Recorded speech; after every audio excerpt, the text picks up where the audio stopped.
Bismillahirrahmanirrahim. Assalamualaikum warahmatullahi wabarakatuh. Alhamdulillahi rabbil alamin.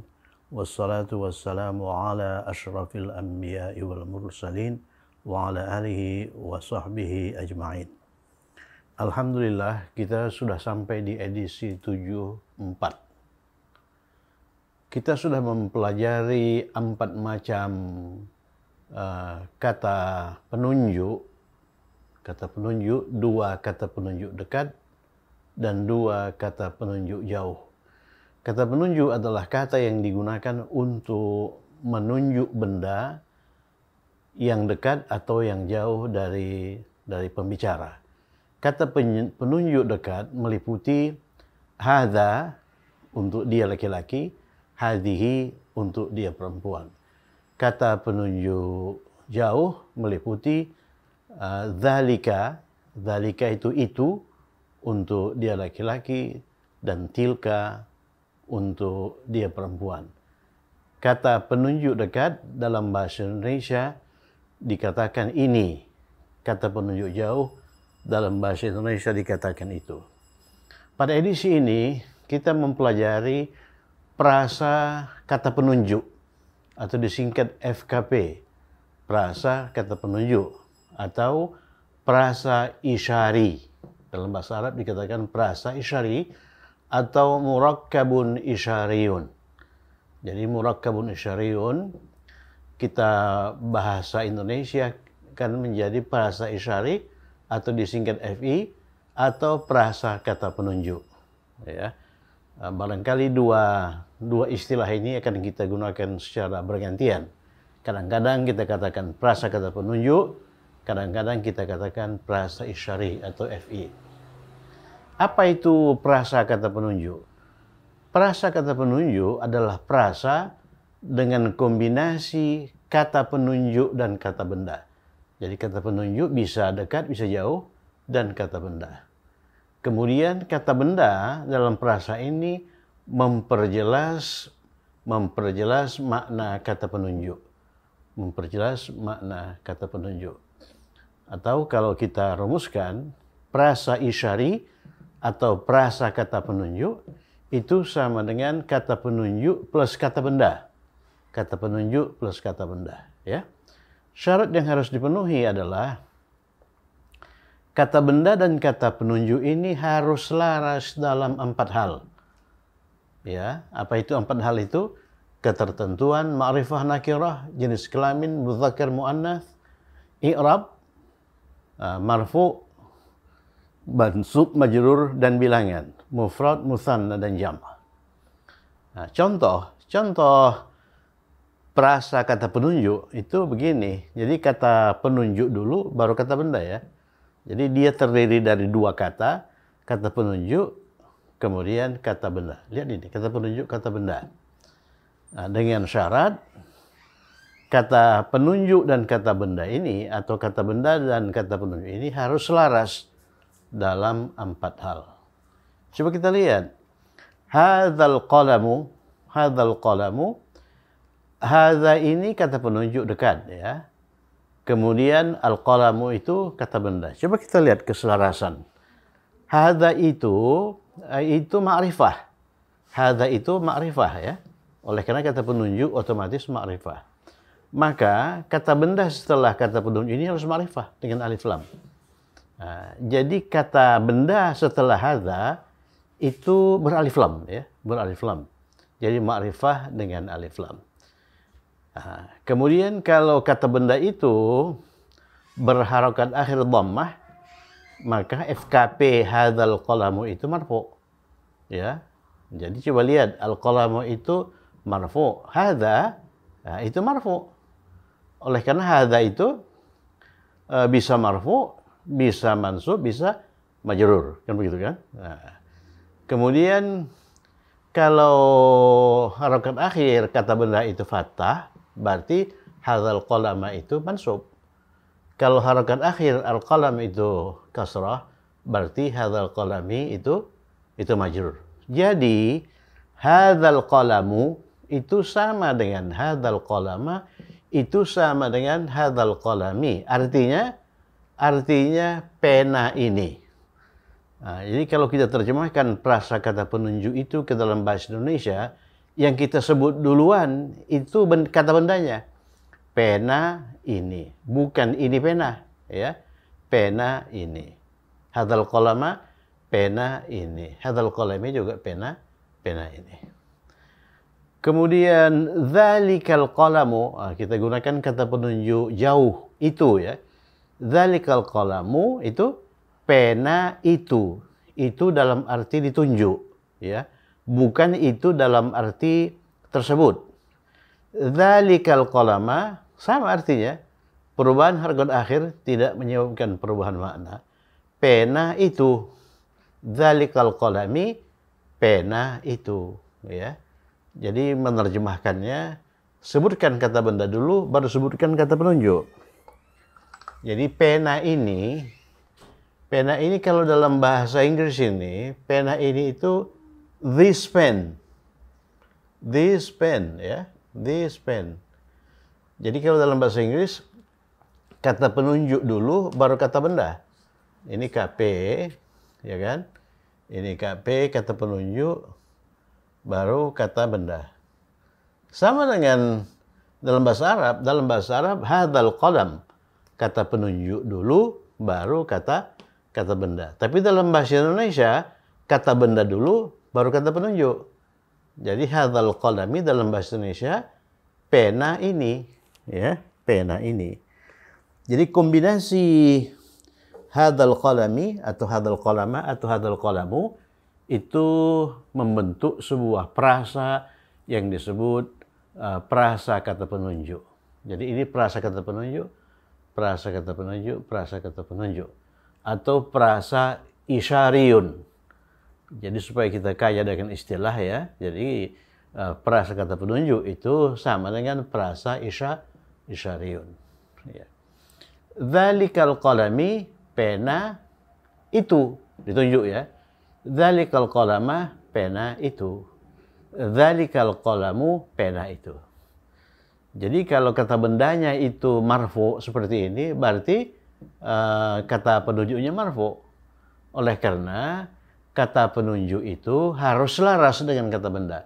Kata benda dan kata penunjuk itu harus selaras.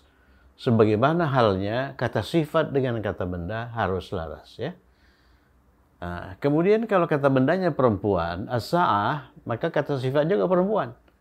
Hadhihi sa'ah, jam ini. Jadi hadhihi sa'atu atau hadhihi sa'ata atau hadhihi sa'ati, jam ini, bukan ini jam. Ya, ingat itu.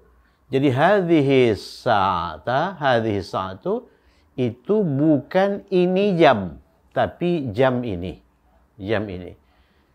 Jadi kata penunjuk di sini itu berkoalisi dengan kata benda dalam sebuah prasa kata penunjuk atau prasa isyariyun. Tilka sa'atu, lihat, tilka itu untuk perempuan, ya.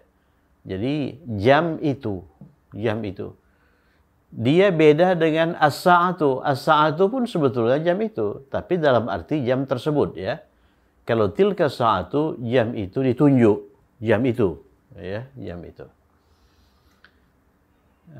Kemudian tiga FKP, prasa kata penunjuk atau prasa isyariyun merupakan pemeran mubtada. Catat itu. Jadi prasa kata penunjuk atau prasa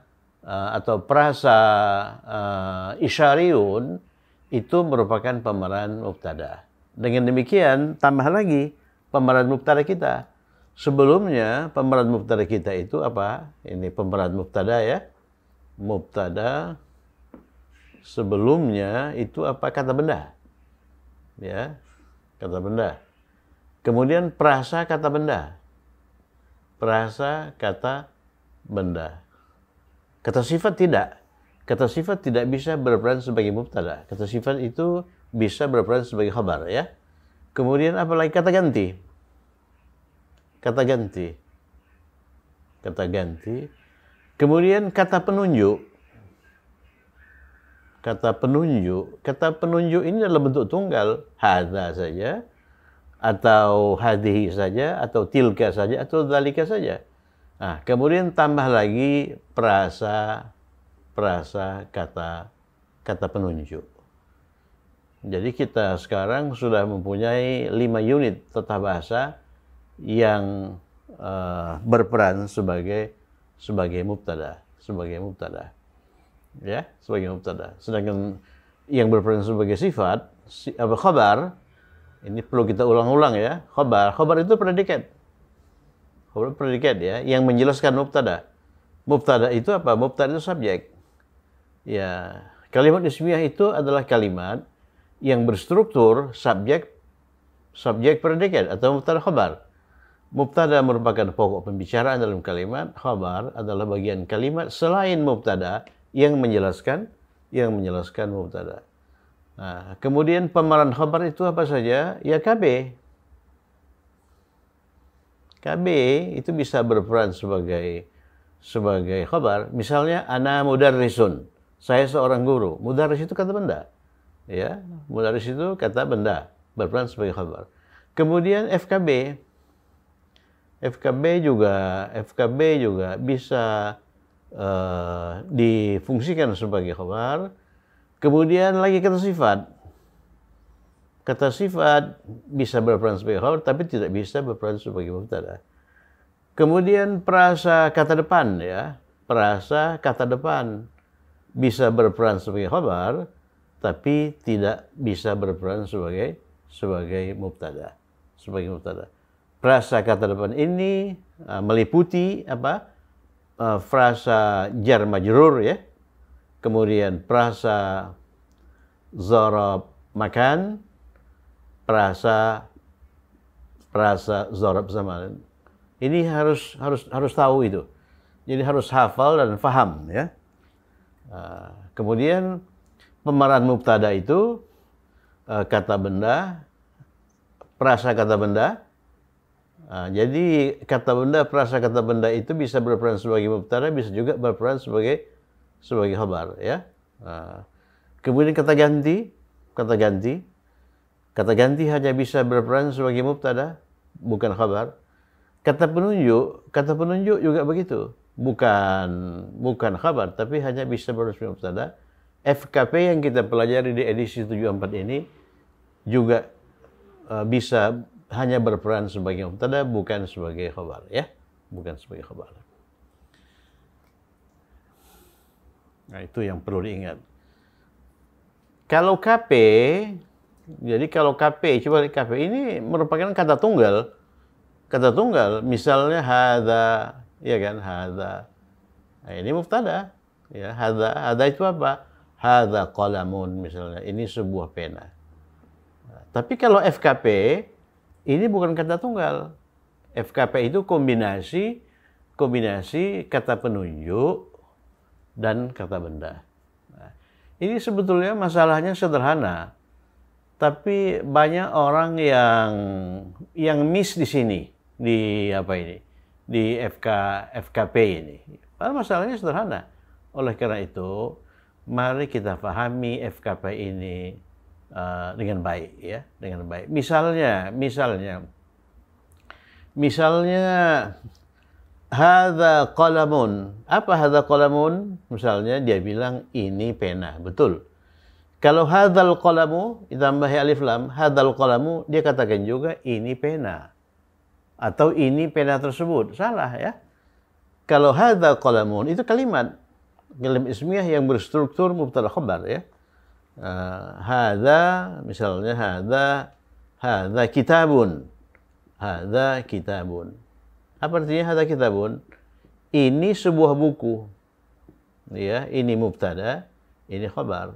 Oleh karena itu hadza kitabun itu kalimat ismiyah. Tapi kalau hadzal kitabu, ini kitabun ini beralif lam, bukan bertanwin seperti ini. Hadzal kitabu, hadzal kitabu ini prasa. Dia tidak mengungkapkan satu arti yang lengkap ya. Hadzal kitabu artinya apa? Artinya kita mulai dari sini. dari kata benda ini. Buku ini, ya kan? Buku ini. Beda itu, buku ini. Bukan ini buku ya. Tapi kalau hadza kitabun, ini buku. Ini buku. Ini mubtada, ini khabar. Tapi kalau hadzal kitabu tidak ada mubtada di situ dan tidak ada khabar. Oleh karena itu, ini bukan kalimat ya. Sebagai perbandingan, kalau dalam bahasa Inggris, hadza kitabun itu, this is a book. Coba lihat. This is a book. Ada is di situ ya. This is a book. Tapi kalau hadzal kitabu itu this book. This book. This book. Apa arti this book? Buku ini. Kalau this is a book, ini sebuah buku. Hadza kitabun ya. Nah, coba pahami poin itu. Oke, kemudian untuk menajamkan pemahaman kita tentang prasa kata penunjuk atau prasa isyariun, murakkab isyariun, mari kita terjemahkan 8 kalimat ini. 8 atau 11 ya kalau kita. Nomor 1, ini sebuah pena. Atau kalau kita singkat, ini pena. Ini pena itu artinya ini sebuah pena. Itu kalimat atau bukan? Ya kalimat. Kalimat. Ya, rangkaian kata itu menunjukkan bahwa ini yang ditunjuk itu sebuah pena. Cukup bisa difahami ya. Pena bukan pensil. Ya, bukan kertas dan sebagainya. Nah, ini sebuah kalimat ismiyah. Ini sudah kita kerjakan dalam dua edisi sebelumnya, yaitu edisi 73 dan 72. Begitu kita masuk ke kata penunjuk, ini apa? Ini mubtada. Ada pokok pembicaraan di sini yang menjadi pokok pembicaraan dalam rangkaian ini sebuah pena adalah ini. Ya, ini sesuatu yang ditunjuk, suatu benda dekat yang ditunjuk. Ada apa ini? Ada apa dengan ini? Oh, ini sebuah pena. Maka sebuah pena itu khabar atau predikat ya. Nah, bagaimana kita merangkai ini dalam bahasa Arab?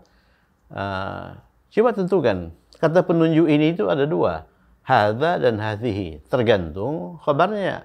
Kalau khabarnya laki-laki seperti ini, kita gunakan hadza. Hadza. Ya, hadza. Ini mubtada. Ada apa? Hadza. Hadza sebuah pena, qalamun. Qalamun. Ini khabar. Jadi ada 2 jabatan di situ. Hadza sebagai mubtada, qalamun sebagai khabar. Bandingkan dengan pena ini. Pena ini. Pena ini itu apa? Ini pena ini. Hadzal qalamu atau hadzal qalama atau hadzal qalami, ya. Pena ini. Kan begitu kan? Jadi ini prasa ini. Ini pena ini kombinasi kata penunjuk dan kombinasi kata benda dan kata penunjuk. Kata penunjuk ya, kombinasi kata benda dan kata penunjuk dalam bahasa Indonesia. Kalau dalam bahasa Arab, nah ini urutan dalam bahasa Arab ini, kata penunjuk dulu baru kata benda. Oleh karena kata bendanya qalam laki-laki, maka kita gunakan kata penunjuk hadza. Ya, hadza. Jadi hadza kemudian baru kata bendanya. Dan kata bendanya itu harus beralif lam. Hadzal qalamu. Hadzal qalamu. Kita ambil bentuk marfu saja ya. Ya. Hadzal qalama, hadzal qalam itu kita abaikan. Hadzal qalamu saja ya. Hadzal qalamu. Jadi hadzal qalamu itu apa? Pena ini. Kita lanjutkan. Ini sebuah jam baru. Ini sebuah jam baru. Itu kalimat. Jadi rangkaian kata yang berstruktur subjek predikat atau mubtada khabar. Apa idenya? Mubtadanya itu ini. Jadi pokok pembicaranya itu ini, ya. Ini. Ada apa dengan ini itu? Oh, ini itu sebuah jam baru, sebuah jam baru. Jadi wilayah dari sini ke sana itu merupakan wilayah khabar. Khabarnya terdiri dari dua kata. Kata jam itu kata benda, kemudian kata baru itu kata apa? Kata sifat. Jadi khabarnya merupakan perasa. Perasa dengan kombinasi kata benda kata sifat. Perasa apa itu? Perasa wasfiyun, ya. Perasa wasfiyun. Ini disebut man'un, ini disebut na'at. Tapi kalau khabar itu dinyatakan dengan sebuah kata, maka kita katakan bahwa khabarnya itu jam. Khabarnya itu jam. Oleh karena yang ditunjuk itu jam. Ya. Ini apa? Ini jam. Nah, jam itu sa'ah. Jam itu sa'atun. Perhatikan itu. Sa'atun. Ya, jadi kita perlu menentukan jenis kelamin dari kata benda yang dirangkai dengan kata penunjuk, baik kata penunjuk itu sebagai mubtada atau bukan. Jam itu perempuan, berarti kita gunakan ini untuk perempuan, hadhihi. Ya kan? Hadhihi. Ya, hadhihi. Ini mubtada. Yang berperan sebagai mubtada itu apa? Kata penunjuk dekat, ya. Ada apa dengan ini itu? Jam. Jam itu apa? Jam itu sa'atun. Ya, sa'atun. Ini kata benda, ya. Ini titik dua sebetulnya ini. Ini kata benda. Yang berperan sebagai apa? Yang berperan sebagai khabar. Ya. Kemudian setelah kata benda itu ada lagi kata sifat baru. Baru. Ini kata sifat. Nah, baru itu apa? Jadid. Nah, baru itu harus laras dengan kata benda sebelumnya. Jadi oleh karena ini perempuan, maka kata sifatnya juga perempuan. Jadidatun.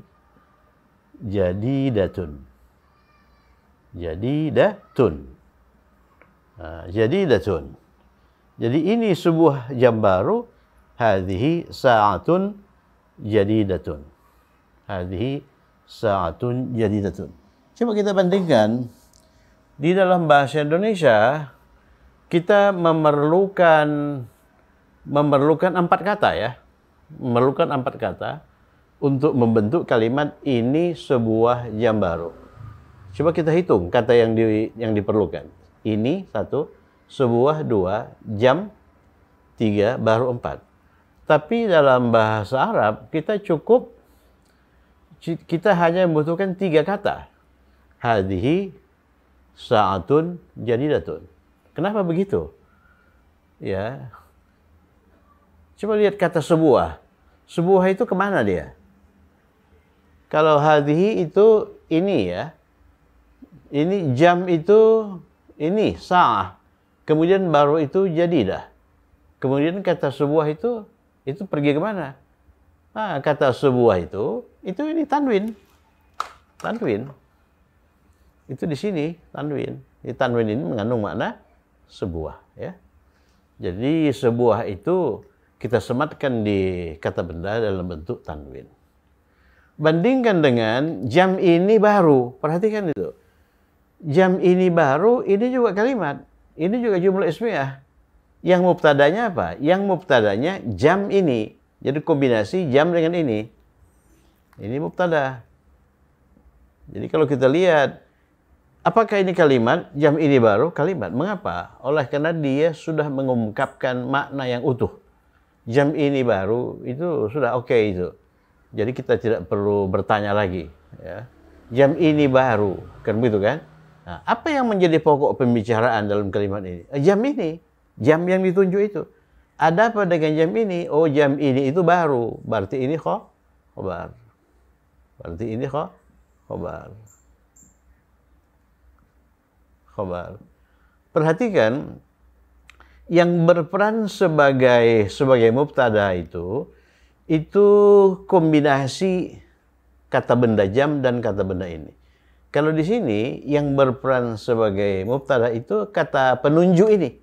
Kata penunjuk ini secara tunggal berperan sebagai mubtada. Tapi dalam kalimat ini yang berperan sebagai mubtada adalah kombinasi kata benda dan kata penunjuk.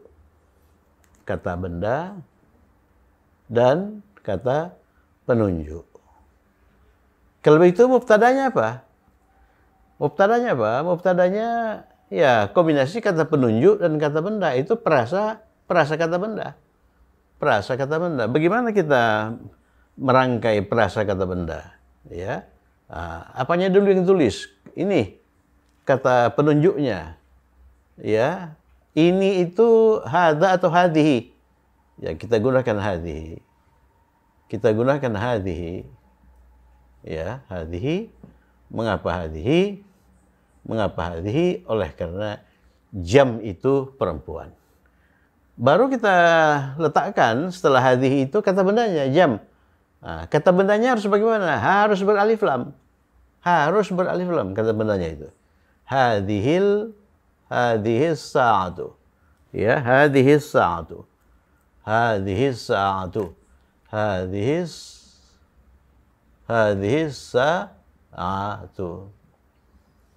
Hadhis sa'atu. Padahal ada 3 kemungkinan. Coba lihat hadhihi. Bisa hadhis sa'ati, bisa hadhis sa'ata, bisa hadhis sa'atu. Kita pilih hadhis sa'atu. Oleh karena apa? Oleh karena ini berperan sebagai apa? Berperan sebagai mubtada. Jadi hadhihi yang ini itu marfu, kemudian kata penunjuk dengan kata benda harus selaras. Kalau oleh karena ini marfu sebagai mubtada, maka as-sa'atu juga marfu, ya, marfu. Ya, jadi ada ini sedikit. Jadi kalau kita membentuk prasakata penunjuk, misalnya hadis sa'ati, kemudian dia berperan sebagai mubtada, kemudian kalau kita diminta menyatakan mubtada dengan sebuah kata, maka mubtadanya mana? Mubtadanya hadhihi atau as-sa'atu? Jawab hadhihinya, mubtadanya hadhihi. Ini mubtadanya. Kemudian ini as-sa'atu itu menjelaskan hadhihi atau memperjelas. Coba lihat itu. Perasa kata penunjuk adalah perasa dengan kombinasi kata penunjuk dan kata sifat. Kata benda memperjelas kata penunjuk. Jadi kalau dikatakan hadhihi ini enggak jelas. Ini itu apa? Oh, ini itu jam. Jadi hadhihi sa'atu artinya jam ini. Ada apa dengan jam ini? Baru kita masuk ke wilayah khabar. Jadi apa namanya itu, mubtadanya itu bukan jam, ya, tapi hadhihi. Jam itu memperjelas hadhihi. Kalau dikatakan hadhihi saja, ini saja nggak jelas apa ini. Oh, ini jam ini, ya. Kemudian baru itu khabar. Yang berperan sebagai khabar itu kata sifat. Jadi dia nakirah, ya. Nakirah. Jadidatun.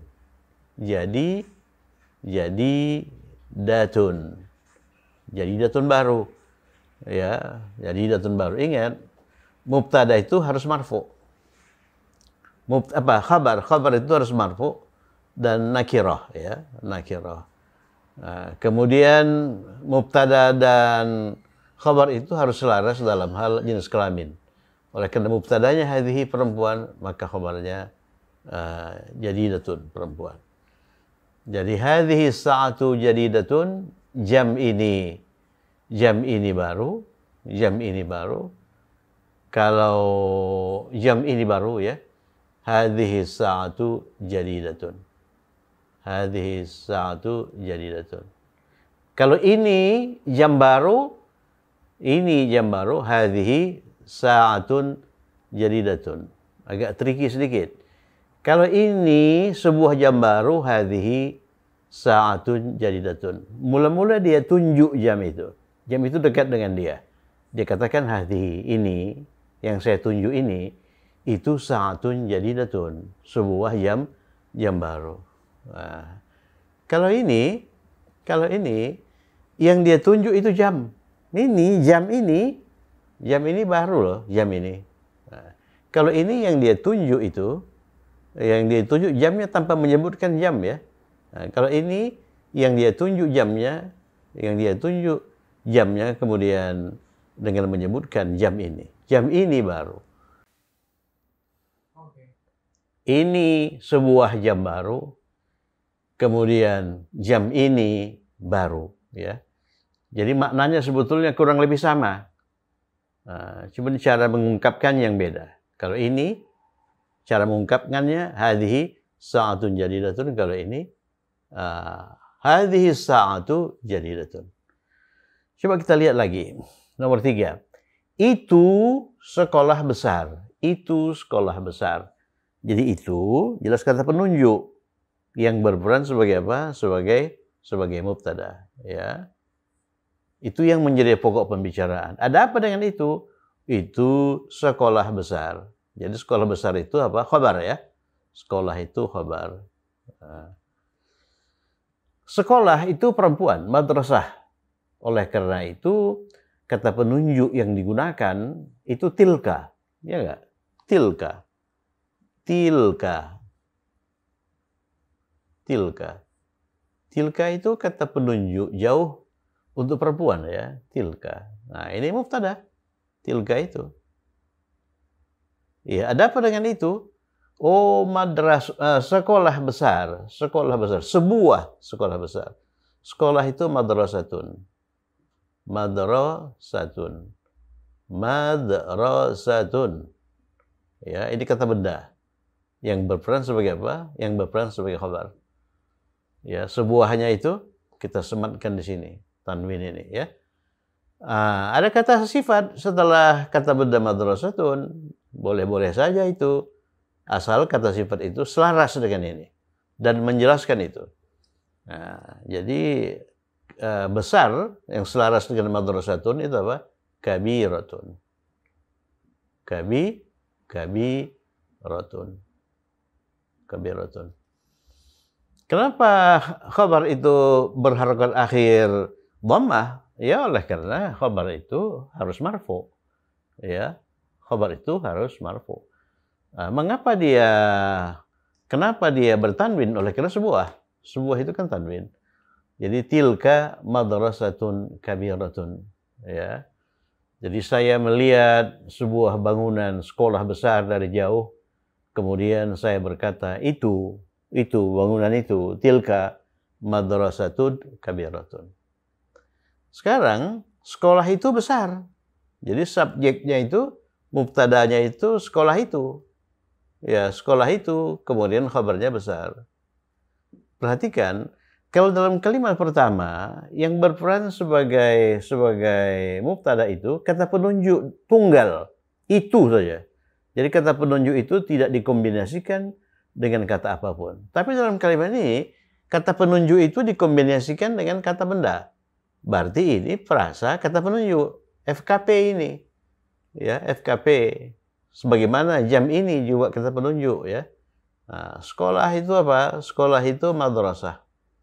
Perhatikan, madrasah. Kita sekarang mengkombinasikan kata benda sekolah dengan itu.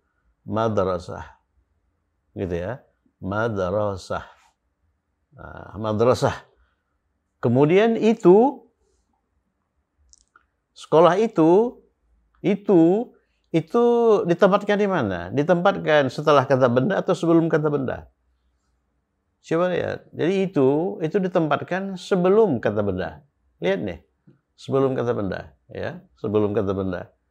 Jadi itunya apa? Itunya itu tilka. Ya, tilka, ya. Tilka. Tilka.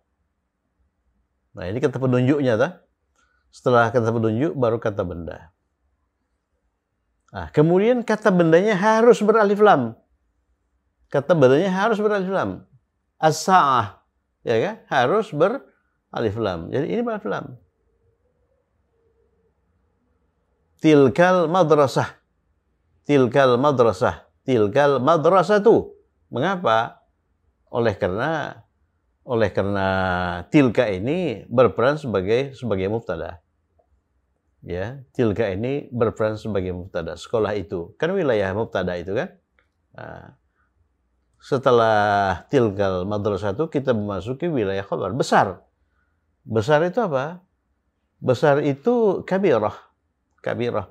Oleh karena mubtada harus selaras dengan khabar, harus selaras dengan mubtada dalam hal jenis kelamin. Oleh karena mubtadanya tilka kan perempuan, maka khabarnya juga perempuan. Kabiratun.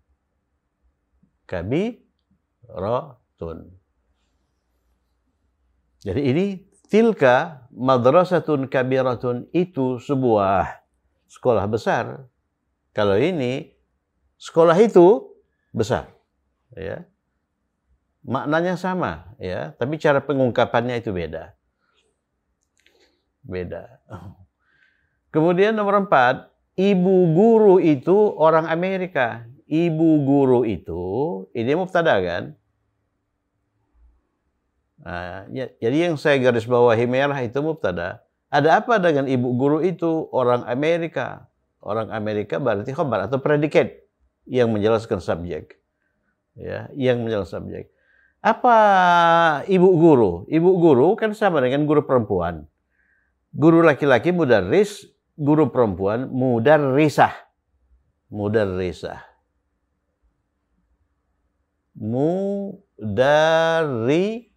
Mudarrisatun, ya kan? Mudarrisatun.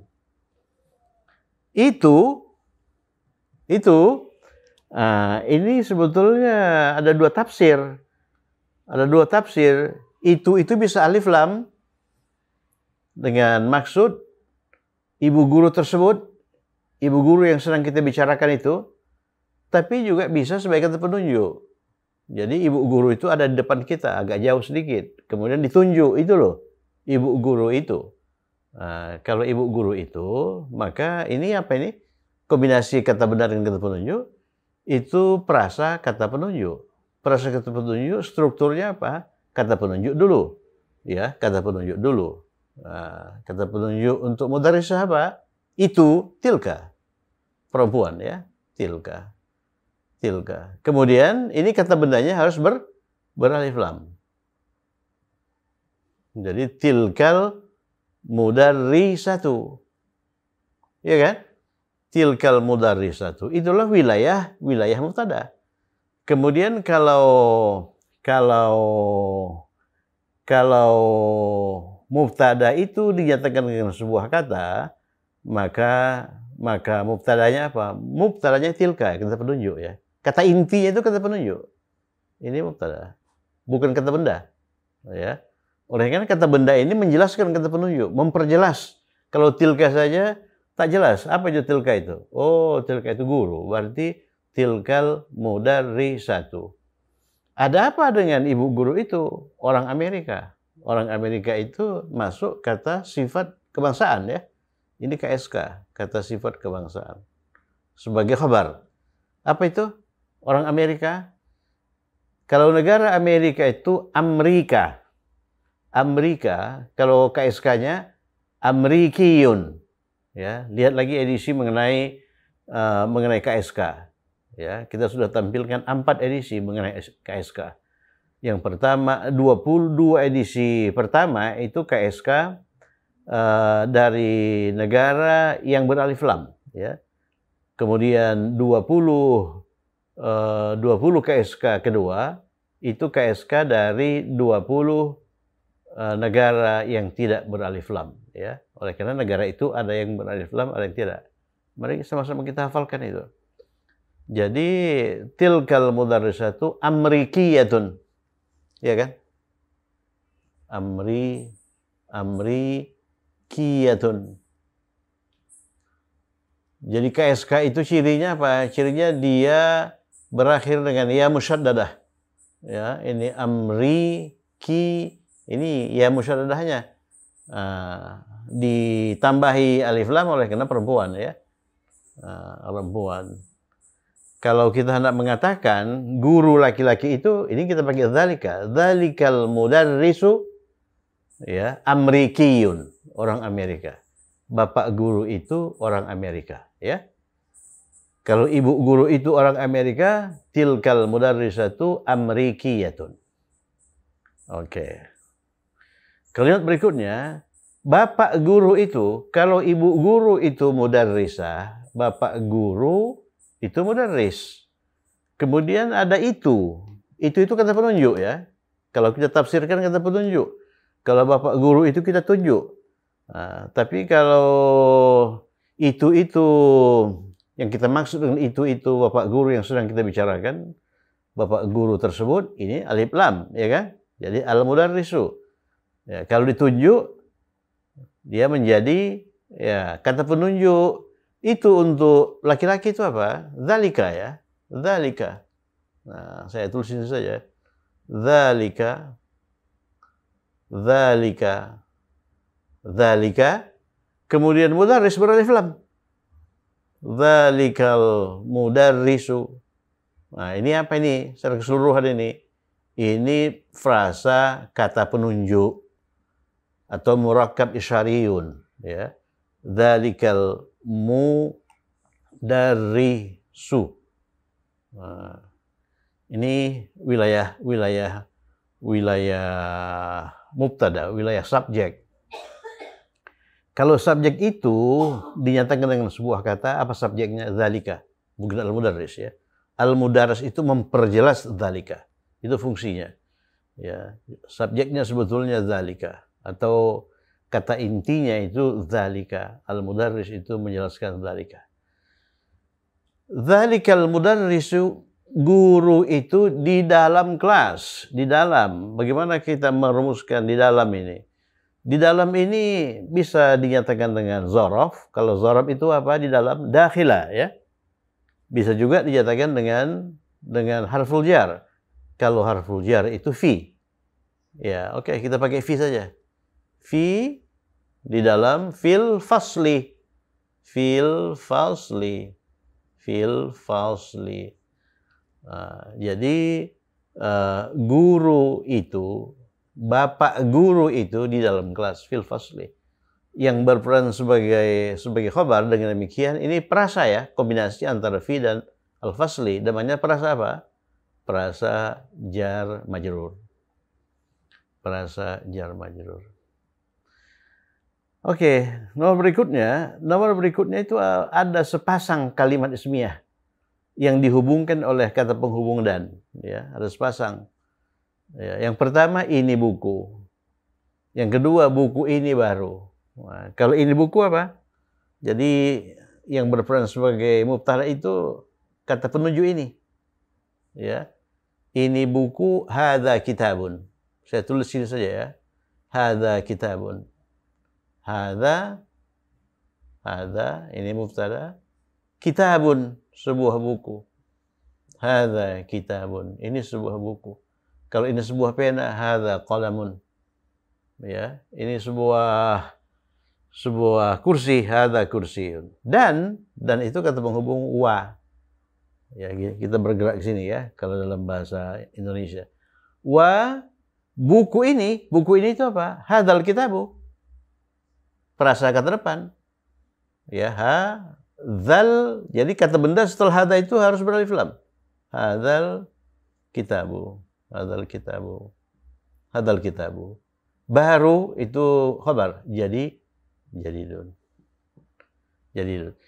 Jadi kalau kita lihat masalahnya sederhana, nggak ada yang susah di situ. Tapi ada sesuatu yang abstrak di sini. Ya, buku ini hadzal kitab, kadang-kadang kita tulis hadzal kitabun. Apalagi kalau harokat kita gundulin ya. Kalau harokat kita hilangkan, terjadi kekisruhan di situ ya. Oke.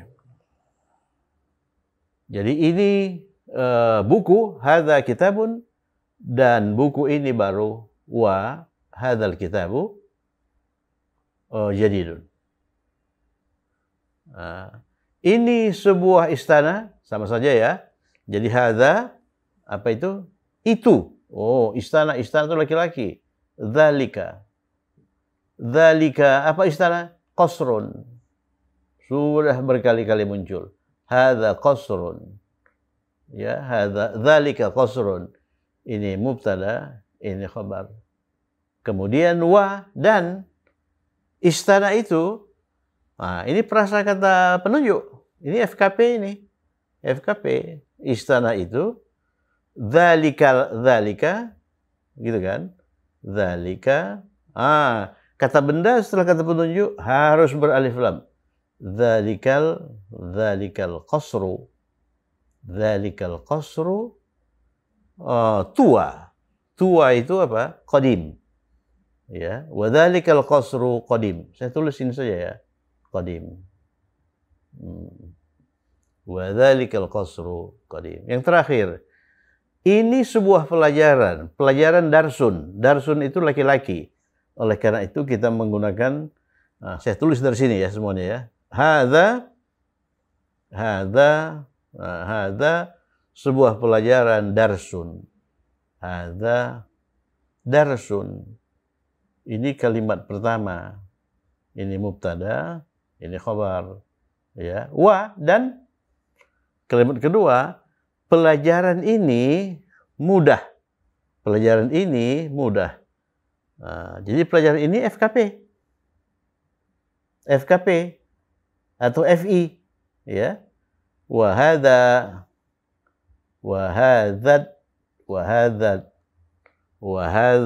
Nah, ini harus pakai alif lam ini, kata benarnya ini. Wa hadzat darsu atau darsa atau darsi. Ya, darsu. Wa hadzat darsu. Nah, ini wa dzalikal qasru. Mengapa darsu? Oleh karena dia ini selaras dengan hadza. Mubtadanya itu hadza. Ini mubtada. Mubtada itu marfu. Oleh karena itu hadza itu marfu. Ingat, hadza itu marfu, hadza itu mansub, hadza itu juga majrur. Oleh karena ini marfu, maka ini pun harus marfu. Oleh karena kata penunjuk dan kata benda yang mengikutinya dalam FKP itu harus selaras. Selaras dalam 4 hal ya. Jadi wa hadzat darsu, itulah wilayah ini wilayah mubtada. Ada apa hadzat darsu? Ada apa pelajaran ini? Mudah. Mudah itu apa? Sahlun. Mudah itu sahlun. Sahlun. Ini apa ini? Ini khabar. Khabar kalimat kedua.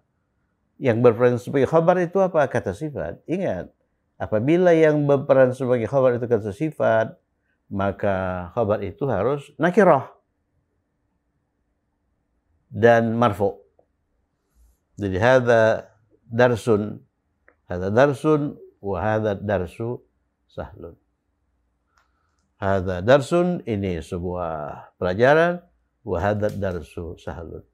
Kalau ini sebuah sepeda, hadhihi darrajatun, dan sepeda ini, wa hadhihi darrajatu baru jadidatun. Saya kira cukup sekian. Semoga bermanfaat. Tetap semangat. Assalamualaikum warahmatullahi wabarakatuh.